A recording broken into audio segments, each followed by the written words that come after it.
wake up as a society and all of a sudden from one day to the next, everything just went down the tubes, or everything is just going so bad. Everything is subtle. Everything is tactical by the enemy. And I want to share with you this thought. See, again, it didn't happen overnight from one day to the next. It was subtle. It was a subtle sabotage, subverting, and halting of God's perpetual intention to carry on his dominion and kingdom rule on this earth. And it was demonic. It is demonic. I should say not was. It is demonic. It is deliberate. The Bible says in Hosea, my people are destroyed for lack of knowledge.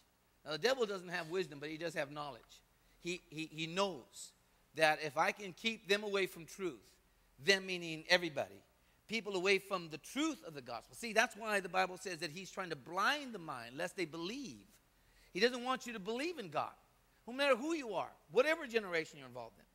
But the thing is, when a generation is blinded because the previous generation didn't connect with them, because they didn't want to, they felt that I can't relate to you anymore.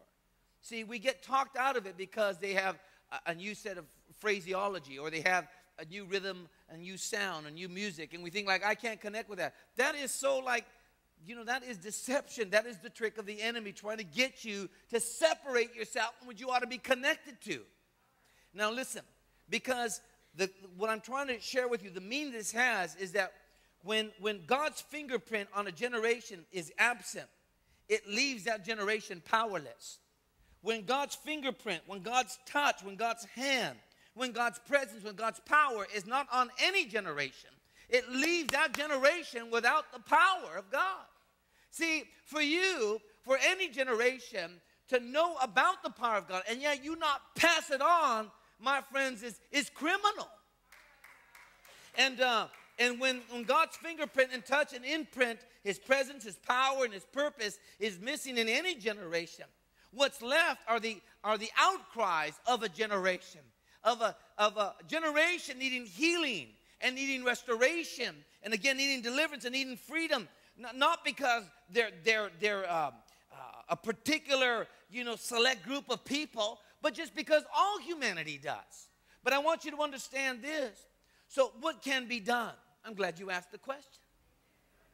What can be done? We must make the connection. We must make the connection. And God tells us at the close of the Old Testament what must be done. And not only at the close of the Old Testament, but at the beginning of the Gospels, he's going to show you this principle. Are you ready? Here we go.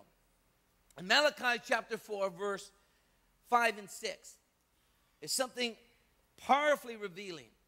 And God is talking about making the connection with a new power. Okay, watch. Behold, I will send you Elijah, the prophet, before the coming of the great and dreadful day of the Lord. And he will turn the hearts of the fathers to the children, and the hearts of the children to the fathers, lest I come and strike the earth with a curse. Now, all of this will have meaning. Let me break it down for you before I'll read it again. Ready? Read it with me, beginning with verse 4. Ready? Read. Behold, I will send you Elijah the prophet before the coming of the great and dreadful day of the Lord. Verse 6. And he will turn the hearts of the fathers to the children, and the hearts of the children to their fathers, lest I come and strike the earth with a curse. Again, I submit to you biblically sound scriptural understanding. This is not just talking to biological fathers or parenthood. Although you can take that and receive it and apply it, absolutely. For example, we all have young people that we are connected to, and young people you have adults you're connected to. But I want you to understand, this is what it's talking about. It's talking about the connection between two generations. Now, the reason why God turns the hearts of the fathers to the sons and the hearts of the sons to the fathers is because he's trying to establish the order of the kingdom, the order of his rule and dominion. And without this, you have what's called division. And the enemy tries to divide. Because if there's no connection, there's no unity. And if there's no unity, there's no blessing. In unity is the commanded blessing. So for a father or a son or a generation of adults and a generation of young people to not be unified under something greater than just music or, phraseology or technology, my friends, is a misunderstanding. That is not what separates us. What separates us is the enemy who's trying to subvert and divide God's kingdom to make it powerless, but not if we awaken, God's power will come in on the scene. Come on, somebody. You see, if God can find two generations who will work side by side in the convergence of two generations, God will find a qualified order to release his dominion in.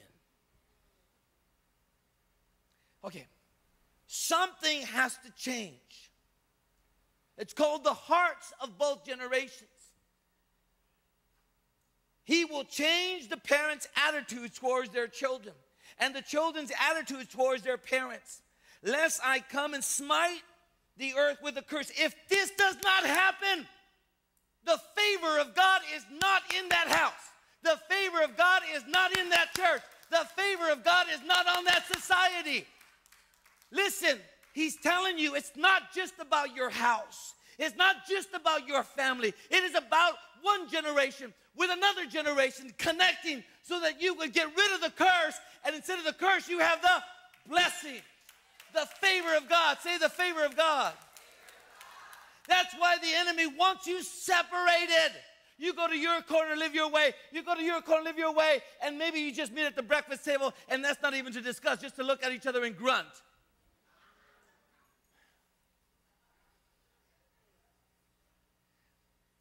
But here again, it's not just, I use the word, I got a different translation here, because it's not only the parents, spiritual parents as well. It's the attitudes that we have had against one generation with another. There has to be a healing of generations. There has to be a healing in the house of God's generations.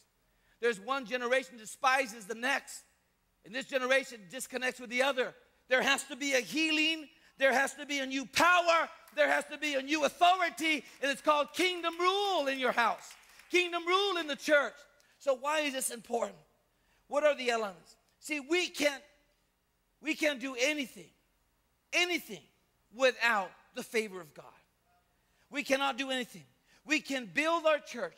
We can build our life with the favor of God, or we can build our church, our life, whatever, without the favor of God. I submit to you, having the favor of God is definitely, to your benefit. The favor of God comes back to God's order. If we will build God's church, our life, like God said to build it, connected to the next generation, the favor of God will be on us and the curse will be off us.